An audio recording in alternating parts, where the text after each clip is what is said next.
Hello everyone and welcome back to another video from Gaming Basics. In this video, I'm going to show you how to change the language on your Mortal Kombat game.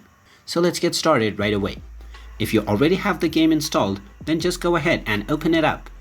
And once you complete your tutorials, you will gain access to this screen. Now from this page, if you wish to change the language of your game, then simply tap on the settings option at the bottom left corner.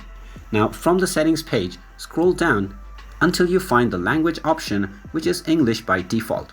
Go ahead and tap on it, and now you will be able to select from various different available languages. Just go ahead and select any language that you wish and then tap on the OK button. And as soon as you do this, the entire language for the game will be changed to the one that you just selected. You can come back to this menu anytime by tapping on the settings option and scrolling down, and then tapping on the language that you wish to use for the game. And there you have it. That is how easy it is to change the language on the Mortal Kombat game.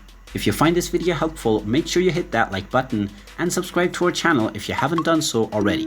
Also ring that notification bell to never miss another update from us. Thank you for watching, and I will see you again in the next video.